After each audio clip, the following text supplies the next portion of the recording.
Bueno, buenas, ¿qué tal gente? ¿Cómo andan? Bueno, bienvenidos a esta tercera edición de los seminarios de 20 minutos eh, gratuitos que damos acá por Instagram.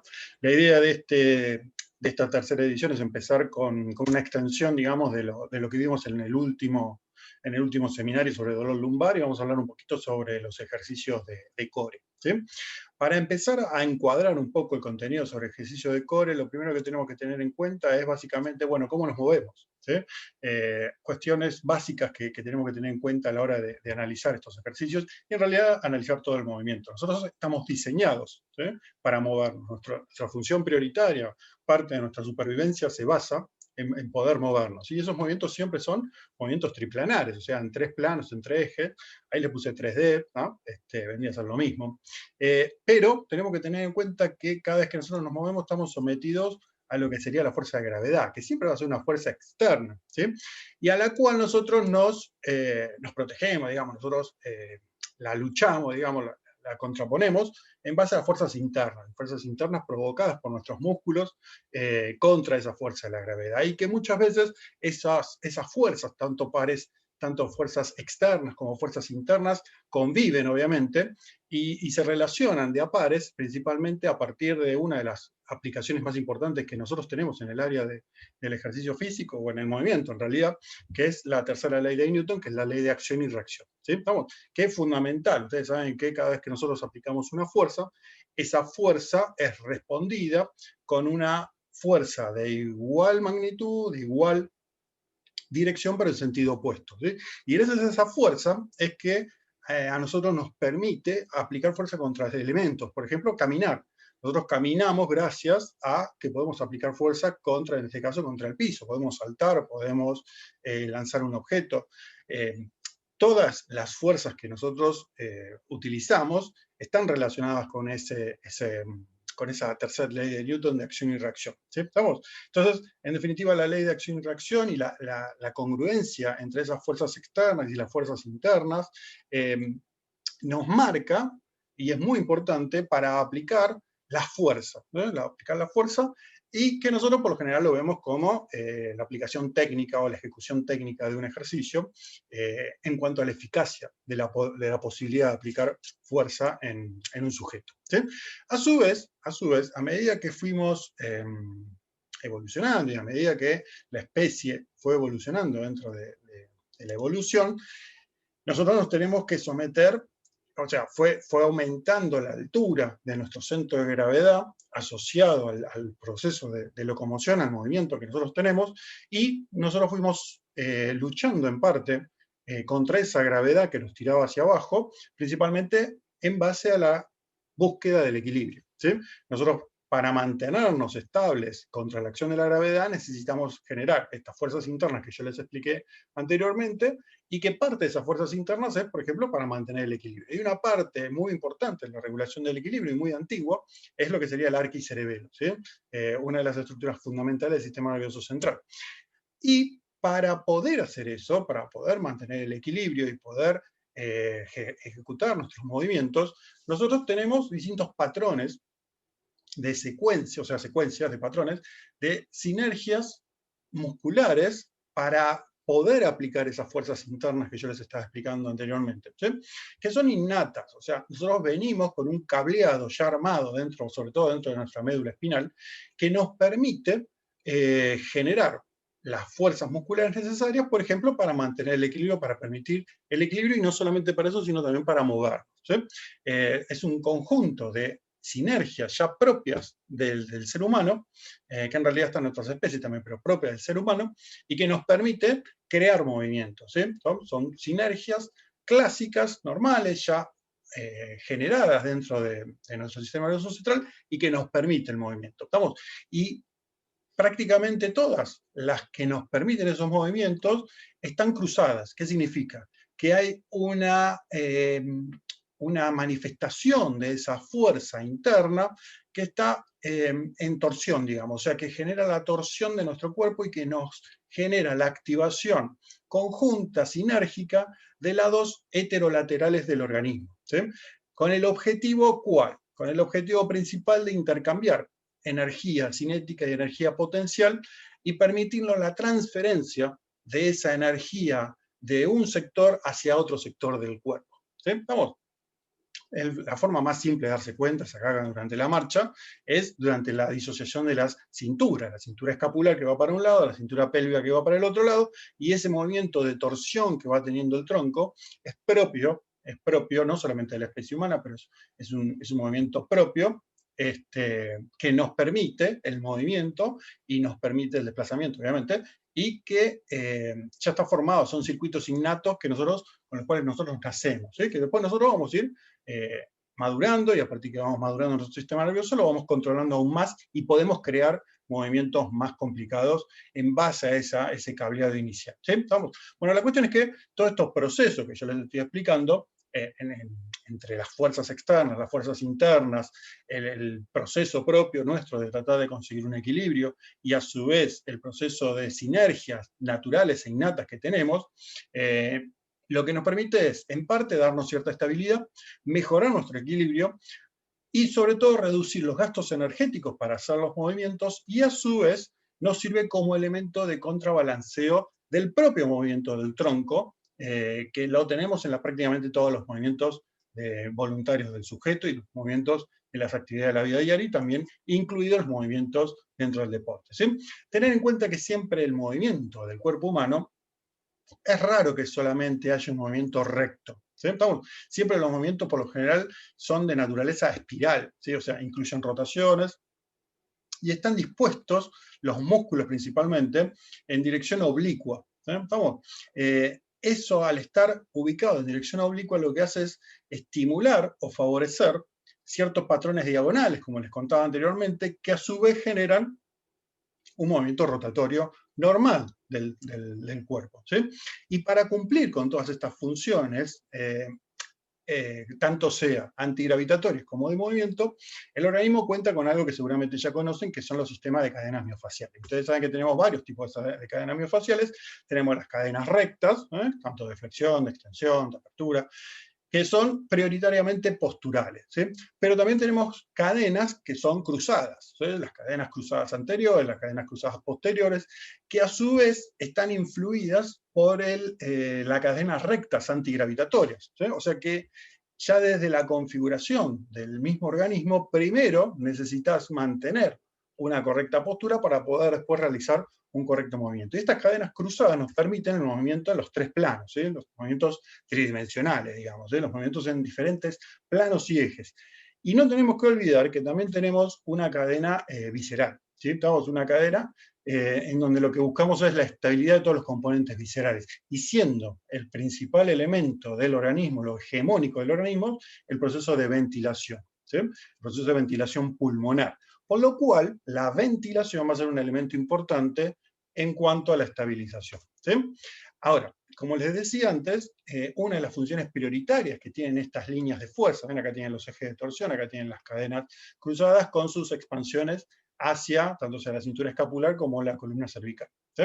Tanto sea de un lado, de frente, como de atrás, ¿no? En donde tiene el eje principal de rotación y de torsión, fíjense, a la altura de la región lumbar, ¿sí? La altura del ombligo en la cara anterior, a la altura de L3 en la región dorsal.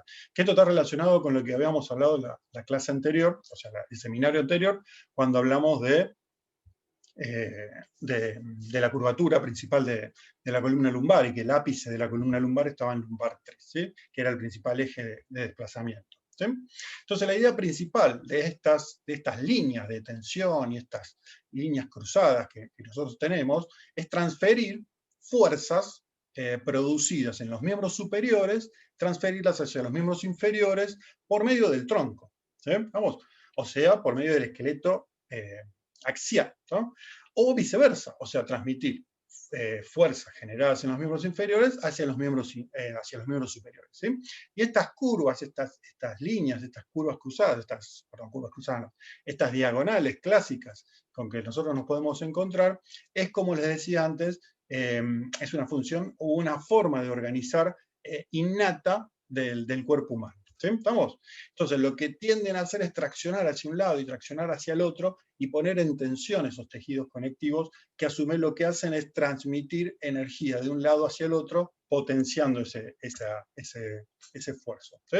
Entonces, El tronco, cuando nosotros hablamos de tronco, lo que estaría formado por el esqueleto axial, no trabaja solo, ¿sí? No trabaja de manera aislada a las extremidades, ¿sí? Sino que está vinculado a las mismas, ¿sí? Y funciona como un mecanismo de relevo, podríamos decir, de transferencia de esas energías. Funciona como un punto de estabilidad, como les puse ahí, o como un punto fijo, acuérdense los puntos fijos y móviles de los músculos, que le brinda a aquellas unidades funcionales, principalmente miembros inferiores y miembros superiores, mayor rango de movimiento, mayor capacidad de movimiento, brindándole cierta estabilidad, ¿sí? Todos los movimientos, ¿no?, de los miembros, sobre todo, implican el control del tronco. Nosotros, el cerebelo es uno de los principales órganos, como le dije antes, que tiene una función anticipatoria. Y esa función anticipatoria, si bien no es exclusiva del tronco, forma parte importante para el desplazamiento y para la aplicación de fuerza de los miembros superiores y los miembros inferiores, ¿sí? Y es muy importante el control también de las cinturas, escapular y pélvica, en los tres planos, ¿sí? La estabilidad de esto que nosotros llamamos core maximiza, como siempre les digo, o como les estuve diciendo hasta ahora, la transferencia de fuerzas, ¿sí? Estamos hacia las articulaciones que generan más movimiento, que son las articulaciones esféricas, ¿sí? Son las diartrosis esféricas o las enartrosis, depende cómo lo hayan escuchado nombrar, que son principalmente la glenumeral y la coxofemoral, dentro de las que estamos hablando ahora, ¿sí? Estamos, que esas están dotadas de mucha más movilidad y mucha más amplitud de movimiento, ¿sí? Entonces, en base a todo lo que venimos hablando ahora, podemos definir en forma simple qué sería el concepto este de core, que es un concepto más que nada nuevo, bueno, nuevo hace 10 años, pero es un concepto que antes no existía, que es un concepto básicamente funcional, ¿sí? Es un concepto de cómo el cuerpo se organiza para aplicar una mejor capacidad de transferencia de fuerzas, ¿sí? Vamos, para contrarrestar esa fuerza externa con las fuerzas internas, ¿sí? Y este concepto funcional lo que hace es agrupar el esqueleto axial con los esqueletos apendiculares, ¿sí? Entonces involucra el esqueleto axial de nuestro organismo con todos los elementos de unión hacia el esqueleto apendicular, ¿sí? Principalmente hacia la región de las articulaciones de los hombros y la articulación de la cadera, ¿sí? En donde se tendría que hacer los movimientos principales, porque son articulaciones de gran amplitud de movimiento, ¿sí?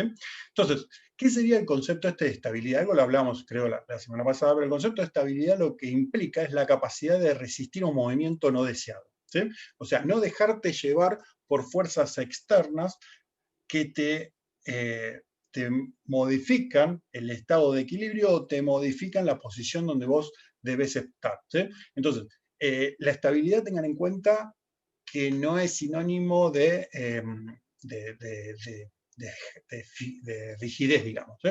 La estabilidad es un estado, una capacidad, como les digo acá, de resistir a un movimiento que vos no querés hacer o que una fuerza externa te está llevando, ¿sí?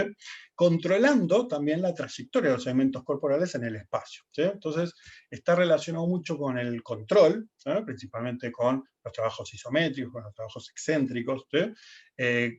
Y con evitar o reajustar la posición de una unidad funcional con relación a otra, ¿sí? ¿Estamos? Por ejemplo, como les puse ahí, el tronco sobre la pelvis, etc. ¿Estamos? Bien. Y a su vez, lo que te brinda es la óptima producción y transferencia de fuerzas entre diferentes segmentos que conforman una misma cadena cinemática, ¿sí? ¿Estamos? Muy bien. Por ejemplo, un lanzamiento, una patada, un golpe, ¿sí? Etc.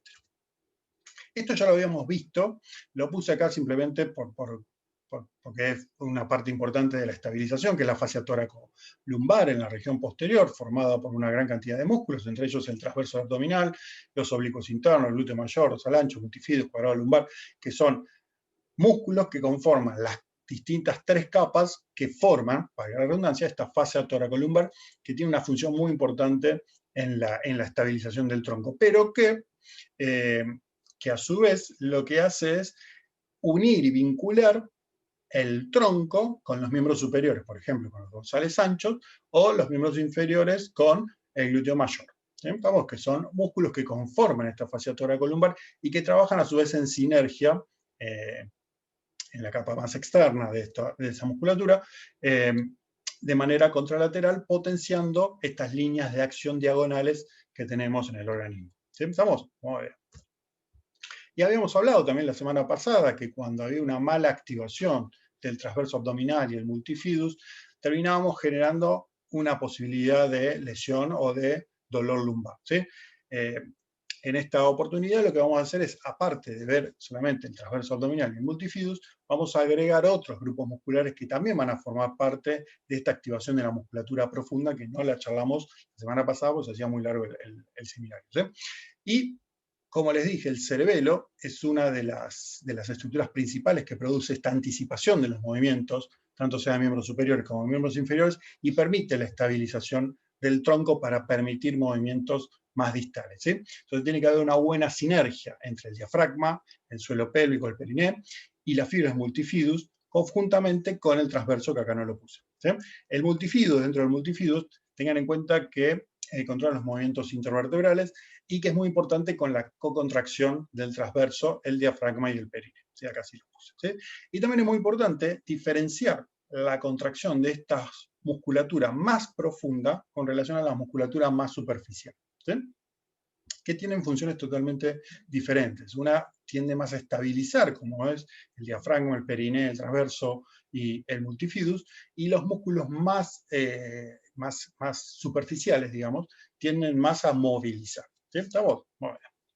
Y una correcta sinergia, también es muy importante, entre el transverso y el diafragma en el proceso ventilatorio. ¿Sí? Acuérdense siempre que el diafragma, cuando se contrae, su cúpula baja, genera una contracción concéntrica, y al mismo tiempo el transverso tiende a generar una contracción excéntrica extendiéndose. ¿Sí? Esa sinergia entre contracción concéntrica y excéntrica, que le permite regular, esa excéntrica siempre va a regular, la excéntrica permite regular y controlar el ciclo ventilatorio, va a ser fundamental para permitir una buena estabilización en la columna lumbar y principalmente en la región lumbopélvica, ¿sí? En una columna saludable, ¿no?, la cocontracción de los músculos que nombramos recién es automática, es anticipatoria, dada por el sistema nervioso central, y no tiene ningún inconveniente, y es precipitada por el movimiento mismo de los miembros superiores del tronco. En cambio, en una columna lesionada, como hemos hablado en la clase anterior, esta activación conjunta está suprimida o tiene un retraso significativo. Y ese retraso significativo lo que termina generando es una alteración en la capacidad de generar un movimiento correcto, un movimiento estable y una buena capacidad de transferencia de esas fuerzas, ¿sí? Entonces, primero sería la contracción de la musculatura profunda estabilizadora, donde está el diafragma, el transverso, el multifidus y el periné, ¿sí? Una de las formas de hacer esto es por medio de los ejercicios de bracing, ¿sí? Seguramente los he escuchado nombrar. Para explicarlo rápidamente, tendríamos que mantener una buena linealidad, un buen paralelismo entre el diafragma y el periné y generar una contracción que comprima, ¿no?, que genere una compresión de toda la musculatura o de todo el aspecto visceral, que genera un aumento de la presión intraabdominal y eso genera una presión sobre la columna lumbar que disminuye la tensión de los mismos discos intervertebrales, ¿sí? No necesitas hacer algo parecido a que prepararte para un golpe en el abdomen, ¿sí? La posición que se adopta para preparar un golpe en el abdomen, que estabiliza en definitiva la columna lumbar y le permite tener cierta estabilidad. Y como les dije, algo muy importante también es la sinergia entre el transverso y la ventilación diafragmática. Ven, acá está representado lo que les expliqué antes. Un buen paralelismo entre el diafragma y los músculos del periné, con una buena contracción, y esto genera un aumento de la presión intraabdominal. Si nosotros lo que tenemos es un aumento en la curvatura lumbar o una anteversión pélvica, lo que va a haber es un desequilibrio de fuerzas entre el diafragma, que tiende a descender, y el periné, que tiende a aumentar y mantener la tensión de la musculatura de los órganos viscerales, ¿sí? Entonces acá tenemos una contracción, tanto sea superior y inferior, y una tensión generada por toda la musculatura profunda, que en definitiva es el sistema de estabilización profunda con los cuales cuenta el organismo, ¿sí? Y siempre también es muy importante el control y el reconocimiento del movimiento lumbopélvico, ¿sí? O sea, conocer en qué posición la pelvis está bien equilibrada, cuándo está en anteversión, cuándo está en retroversión, cuándo está en anteversión de un lado y retroversión del otro. O sea, que el sujeto tenga una buena conciencia corporal del movimiento de la pelvis, porque si no, después el resto de los ejercicios van a salir mal porque no va a reconocer la posición con la cual está ubicada la pelvis. ¿sí? El modelo de estabilización también ya lo habíamos hablado, ¿sí? Son los ajustes posturales asociados a las cargas externas, hasta que les nombré anteriormente, sobre todo en la región lumbar, porque era lo que habíamos hablado. La deformación principalmente asociada al tejido facial, al tejido conectivo, que genera una retroalimentación del sistema nervioso central para aumentar los requerimientos de estabilización, que genera una contracción refleja de esa musculatura y que le brinda estabilización a la zona. Y que, como siempre les dije, está relacionado con el tejido facial. ¿Sí? ¿Estamos? Que vendría a ser la fusión entre todas las variables que van a estar relacionadas. ¿Bien? Entonces, el ejercicio de estabilización, como dijimos, es evitar un movimiento no deseado. ¿No? ¿Estamos? Eso es lo que tenemos que tener en cuenta a la hora de analizar un ejercicio de estabilización. Tratar de realizar un movimiento, tratar de evitar realizar un movimiento que no deseo realizar. ¿Sí? Y como ustedes saben, se clasifican en 4 tipos. ¿Sí? Estamos, los movimientos anti-extensión, anti-flexión, anti-rotación y anti-flexión lateral o anti-inclinación, porque son todos los movimientos que realiza el tronco. ¿Sí? El tronco realiza flexión, extensión, inclinación y rotación. ¿Sí? Acá lo que estamos haciendo es estabilizar porque vamos a evitar generar la extensión, vamos a evitar generar la flexión, vamos a evitar generar la rotación hacia uno de los lados y vamos a evitar la inclinación lateral. Entonces, el objetivo principal es no moverse. ¿Sí? ¿Estamos? Es tratar de mantener estable un sector para que otros sectores se muevan. ¿Sí? Por ejemplo, en este caso, será mantener estable el tronco, evitando la característica de extensión que tendería a realizar por acción de esta fuerza de gravedad, esta carga externa, y movilizar correctamente la articulación glenohumeral y la coxofemoral o la articulación que tenga que desplazar. ¿Sí? ¿Estamos? Dentro de todos estos, el que más se lleva el trofeo va a ser los de antirrotación. ¿Por qué? Y porque nosotros estuvimos hablando hace un ratito que son los patrones básicos del movimiento, los movimientos con diagonales, con rotaciones, son los movimientos ideales. En realidad son los movimientos con los cuales más nos desplazamos. ¿Sí? Y estos movimientos de antirrotación tendríamos que tener como un podio. ¿Sí? Que es tan importante controlar esa rotación, prevenir esa rotación y recién después potenciar la rotación. ¿Sí? O sea, no hacer trabajos para potenciar la rotación si todavía no puedo controlarla y tampoco puedo prevenir, o sea, evitar esa rotación. ¿Sí? ¿Estamos? Una cosa es prevenir la rotación y otra cosa es controlar la rotación. ¿Sí? Entonces, controlar y prevenir, estos dos van de la mano prácticamente. ¿Tá? Y después, una vez que yo ya tengo estos dos bien armaditos, puedo empezar a potenciarlos y a trabajarlos con una mejoría en la aplicación de fuerza. ¿Sí? ¿Qué estrategia podemos utilizar? Bueno, acá les puse 4. ¿no? 4, pero, porque me entraron 4, pero podrían ser más. ¿Sí? Una de las estrategias puede ser ir de lo estático, de una posición estática, a una posición dinámica. Esta posición dinámica no es de movimiento del tronco, sino principalmente de reequilibrio dinámico. ¿Sí? O sea, realizar movimiento con los miembros superiores y miembros inferiores y tratar de reequilibrar constantemente con el tronco. Es un reequilibrio dinámico. ¿Sí? Para eso también tenemos que tener en cuenta la altura del centro de gravedad. Todos ustedes saben que cuanto más arriba está el centro de gravedad, más desequilibrio puede tener esa persona. Cuanto más abajo se va el centro de gravedad, más difícil hacerlo perder el equilibrio. La base de apoyo, no es lo mismo estar apoyado sobre ambos pies que sobre 4 apoyos, que sobre 3 apoyos, que sobre 2 apoyos, uno adelantado y el otro atrasado, o sobre un solo apoyo. ¿Sí? Obviamente, cuanta menor sea la base de sustentación, más riesgo de perder ese equilibrio va a haber y más ajuste postural tendría que haber. ¿Sí? Y las transiciones, ¿sí? O sea, poder pasar de un ejercicio de antiflexión o de antiextensión a uno de antirrotación o de antiinclinación, ¿sí? O sea, pasar de un tipo de ejercicio a otro tipo. Esas son todas estrategias que se pueden ir sumando al tipo de trabajo. Siempre de lo más general a lo más específico, ¿no? ¿Específico qué? Específico asociado al deporte o a la aplicación de fuerza en el deporte, como les decíamos antes, en cuanto a eso de la tercera ley de Newton, o sea, sobre la acción y la reacción, o a las actividades de la vida diaria. ¿Sí? ¿Estamos? En donde podemos incluir todas las actividades de tracción y de empuje, que pueden ser unipodales o bipodales, ¿sí? Simétricos o asimétricos. ¿Sí? Bien.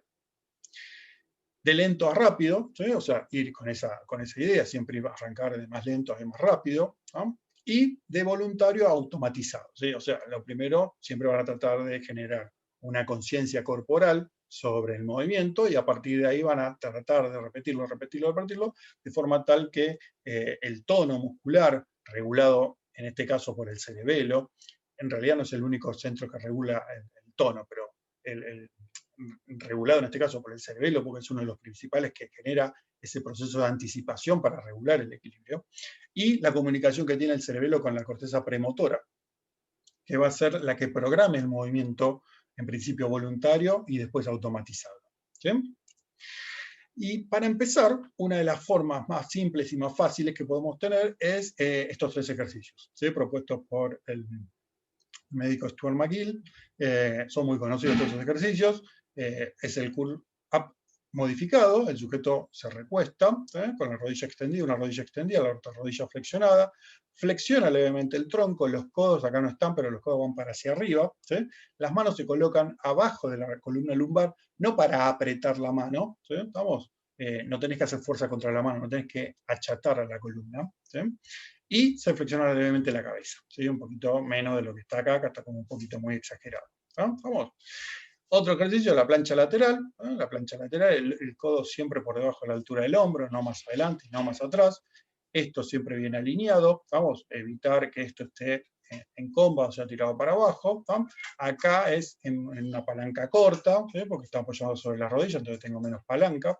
Lo puedo hacer con una rodilla extendida, primero la rodilla de arriba, después lo puedo hacer levantando, haciendo la abducción de la cadera, después lo puedo hacer con las 2 rodillas extendidas, ¿no? O sea, tenemos muchas variantes para ir aumentando o disminuyendo la dificultad. Y después el Bird Dog, el famoso Bird Dog, el tronco, fíjense que el centro de gravedad acá está más alto, acá donde el centro de gravedad está más bajo, acá está un poquito más alto y acá donde más alto está y más desequilibrio tiene. ¿Sí? Entonces fíjense, posición del tronco es lo más horizontal o paralelo al piso posible, y en este caso se realiza el movimiento dinámico de un miembro superior con el miembro contralateral. ¿Sí? ¿Estamos? Entonces la idea es que haya movimiento en base a las caderas, o sea, la senartrosis, ¿estamos? Y a la glenumeral, pero no en el tronco, así que el tronco quede estable. ¿Sí? ¿Estamos? Esos son los 3 ejercicios básicos que se pueden empezar y se pueden hacer todos los días tranquilamente. ¿Sí? Muy bien. Vamos a hacer una progresión de los ejercicios de antiextensión, que podría pasarse directamente a todo lo que serían los ejercicios de antiflexión y antiinclinación. Los ejercicios de antiextensión podemos arrancar con un trabajo estático. Estático o bicho muerto. ¿Sí? El sujeto se queda acostado, el centro de gravedad bien apoyado sobre el piso, con una gran base de sustentación que sería todo el tronco. ¿Estamos? Es simplemente a mantener la posición. ¿Estamos? Acá es antiextensión, o sea que tenemos que evitar aumentar la curvatura lumbar. ¿Cómo podemos pincharlo? ¿Cómo podemos estimularlo? Bueno, aplicando fuerza externa, como por medio de una banda elástica, el profesor que empuje, ¿no? O la idea es perturbar ese equilibrio. Entonces, vos lo que podés hacer es pedirle al sujeto que tome una banda elástica y vos vas traccionando esa banda elástica, o le vas traccionando con los brazos, o puede ser lo mismo con los pies, ¿no? Sujetando los pies, tirando con una banda elástica. Entonces la idea es que el tronco siempre quede estable. ¿Vamos? Está en una situación de estabilidad porque está apoyado sobre el piso. ¿Cómo lo complicamos? Bueno, haciendo un ejercicio ya dinámico. ¿Sí? Cuando esto ya lo puedo hacer bien, le matamos un ejercicio dinámico, ¿sí? O sea, de movimiento. El tronco queda fijo, pero empezamos a desplazar miembro superior, miembro inferior, sin que varíe la posición del tronco. ¿Sí? Arrancamos con miembros superiores, la palanca más corta, y vamos a miembros inferiores, y pues podemos hacer los dos al mismo tiempo. ¿Sí? Me fui para el otro lado. Más complicado es estático nuevamente, o sea, volver a hacer una situación estática, pero con el centro de gravedad más alto. Acá fíjense que la posición del centro de gravedad es más alta y ya no está apoyado sobre todo, o sea que pierde estabilidad con relación a este. Un paso entre los dos puede ser realizar debajo, hacerlo con la posición de codo, y de posición de codo ir a la posición de extensión de las manos. ¿Sí? ¿Cómo podemos hacerlo más difícil? A posición de una posición dinámica, en vez de estático dinámico, con el centro de gravedad más alto, que puede ser con desplazamiento o sin desplazamiento. Esto sería similar a este, pero acá lo que no tiene que hacer es desplazarse el centro de gravedad. ¿Sí? ¿Estamos? O sea, no tiene que haber movimiento de la columna. ¿no? Y siempre el movimiento tiene que salir o de la cadera o del hombro. ¿no? Muy bien. Más complicado, estático, aumento la altura del centro de gravedad. ¿Cómo lo puedo hacer? Por medio de una pelota suiza, aparte le doy inestabilidad. ¿Sí? Arrancaría con la pelota suiza quizá en los miembros superiores, que están más cerca del centro de gravedad, y después lo podría hacer con los miembros inferiores, ¿no? Vamos a poner la pelota en los miembros inferiores, y después de última con los dos, ¿no? O ideas que se puedan ocurrir a ustedes, y lo mismo pueden hacer traccionando, ¿no? Más difícil, o sea, un nivel de progresión mayor, dinámico, con más altura del centro de gravedad y también en una base inestable. ¿Sí? O sea, lo mismo que antes, pero ahora moviéndome. ¿Sí? Pero fíjense que lo que se mueve es o la cadera o los hombros. ¿Sí? Cadera u hombro, no tronco, ¿no? Y más difícil, digamos ya lo último, que se me terminaba la filmina, es dinámico, más alto porque estoy parado, ¿vamos? Y variando la posición de los apoyos. ¿Sí? Entonces yo acá lo que tengo es un sujeto parado en un solo pie con el agarre de una banda elástica y yo tracciono. ¿Sí? Tracciono hacia atrás. Entonces el sujeto va a tender a una extensión. Lo tiene que mantener estabilizado y puede mover este pie también. ¿Sí? O puede tenerlo apoyado sobre un banquito, ¿no? Entonces es el movimiento de un segmento corporal, otro segmento corporal y la tracción o la tendencia que va a tener la banda elástica a tirarte hacia atrás. ¿Sí? Bueno, esto sería un ejemplo, no tiene que ser siempre así, es cuestión de ingenio, la cuestión es entender cómo pasar de algo más fácil a más difícil, siempre recordando que no tiene que haber movimiento en el tronco. ¿Sí? ¿Qué pasaría con los antiflexión y antiinclinación? Bueno, prácticamente lo mismo, ¿no? Volver a insistir sobre la fuerza externa, aplicación de fuerza externa para perturbar ese equilibrio, generar o trabajar sobre bases inestables, ¿no? Movimientos distales, por ejemplo, en este de acá, que se realiza la extensión de la rodilla, se puede hacer movimientos circulares con el pie, hacer de flexión y extensión del pie, o sea, generar movimientos que perturben la posición de equilibrio del sujeto, y eso tiende a generar una nueva estabilización. O puede ser que un sujeto traccione, una banda elástica, traccione del pie o traccione de la mano, o levante la rodilla y levante el hombro opuesto. ¿Sí? Vamos. Y con apoyos simétricos o asimétricos. ¿Sí? Vamos. Y acá lo mismo, exactamente igual, ¿no? En la plancha lateral, ¿no? Exactamente lo mismo. ¿No? Y también podemos ir a una rotación. Bueno, y después los de antirrotación. La antirrotación también, tenemos unos cuantos. ¿Sí? Puede ser una posición estática con una tendencia a la rotación provocada por una banda elástica que te está traccionando, ¿sí? El famoso Pavlov Press, o si no puede ser el de batir la olla, ¿sí? El de rotación que puede estar agregado al ejercicio que vimos anteriormente, o puede ser el típico twist sobre una banda, sobre una bola medicinal, o puede ser el lateral combinándolo con el rotacional, ¿sí? O si no los chops o los lifts, ¿sí? Estamos, que también son ejercicios que colaboran y que el movimiento tiene que partir no del tronco, sino de la cadera, ¿sí? Cadera y todo miembro inferior, ¿sí? Con rotación de los miembros inferiores. Vamos, muy bien.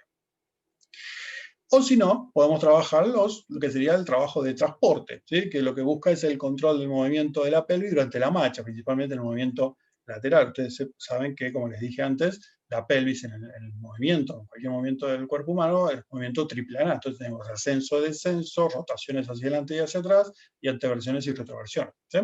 Este peso puede ir de un solo lado, que es mucho más difícil para la estabilidad, o puede ir de ambos lados. ¿Vamos? Por lo general se suele recomendar que se lo haga lento, como dijimos anteriormente, y depende de la posición que vos adoptes de esa sobrecarga, es que hay más o menos tendencia al desequilibrio. No es lo mismo hacer el ejercicio con la posición de la sobrecarga a la altura de la pelvis, que hacer con un solo brazo arriba de la cabeza, o sea, tener la resistencia por encima de la cabeza. Entonces, cuanto más arriba se va el peso, más arriba se va el centro de gravedad y más desequilibrio tiende a generar el cuerpo y más necesidad de reequilibración necesita el sujeto. ¿Sí? Muy bien. Y después la idea es terminar, como les decía antes, de hacerlos orientados a los gestos normales, ¿sí? O los gestos de la actividad de la vida diaria o gestos deportivos. Entonces pueden hacer tracciones, ¿no? Tracciones que donde necesitas una buena estabilización del tronco para poder traccionar con la musculatura de los miembros inferiores y tener capacidad de tracción con los miembros superiores. Puede ser empuje de trineo, lo mismo, que yo necesito una buena estabilización porque si no tendería a ser una extensión de la columna, ¿no? Puede ser un ejercicio dinámico, un ejercicio básico, como es el remo con barra, pero por ejemplo cargándole una sobrecarga móvil, o sea, en vez de ponerle un disco, colocarle una kettlebell agarrada con 2 sogas o con 2 bandas elásticas, entonces el movimiento que va a tener la sobrecarga por medio del ejercicio va a hacer que vos tengas que estabilizar constantemente, ya sea la cintura escapular como la región dorso-escapular. ¿Sí? O puede ser colocando pesos asimétricos, o sea, poner más peso de un lado que del otro. Acá le corté la otra parte, pero sería colocar un peso más de un lado que del otro, tanto sea de un ejercicio como del otro, o puede ser colocar la barra asimétrica como para que tenga más palanca de un lado que del otro. ¿Sí? Diferentes formas que pueden realizar. Acá lo mismo, el empuje, digamos, el press de hombro a un brazo, se puede hacer también con una mancuerna agarrada con una kettlebell y que quede colgando la kettlebell, o cualquier, o si no, una ¿cómo se llama? Una mancuerna, esa mancuerna tomada, digamos, con 2 sobrecargas que se desplacen, que se puedan mover para un lado y para el otro, entonces necesitas estabilizar constantemente, no solamente la cintura escapular, sino toda la parte central del cuerpo. ¿Sí? ¿Estamos? Bueno, pero esas son algunas ideas, o sea, después, si entendieron el concepto principal, después el resto es ingenio de cada uno de ustedes y aplicado siempre a la característica del sujeto. ¿Sí? El sujeto tendría que poder realizar cada ejercicio estabilizando correctamente como mínimo entre 15 y 20 segundos manteniendo esta estabilización. Si no lo puede hacer, significa que tendrías que ir a un ejercicio más simple. ¿Sí? Pero por lo menos ponerlo en una situación donde por lo menos pueda mantener la estabilización del tronco sin generar compensaciones entre 15 a 20 segundos. ¿Sí? Y tampoco irse a hacer 18 minutos de planchas o 18 minutos de un mismo ejercicio. ¿Sí? Tampoco. Con 30, 45 segundos ya estamos bien. ¿No? Más de eso no haría falta. ¿Sí? Muy bien.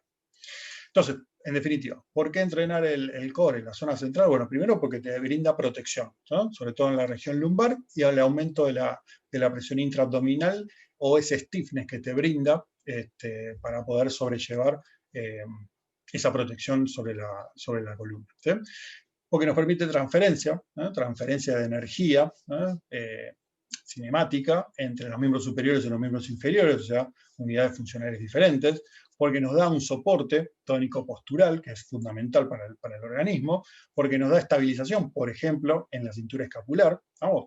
Y porque nos permite absorber fuerzas externas, por ejemplo, cuando hacemos un salto, o mejor dicho, más que nada cuando hacemos la caída del salto, o si salimos a correr. Acuérdense que la carrera es una sucesión de saltos. ¿Sí? Entonces, el entrenamiento de la zona media va a ser fundamental en este caso para la absorción y la protección de la columna lumbar. ¿Sí? Y acuérdense, esto lo vimos la vez pasada, pero no de más está colocarlo nuevamente, que la estabilidad es un concepto dinámico. ¿Sí? Es dinámico, que va a cambiar constantemente en base a estos ajustes posturales, ¿sí?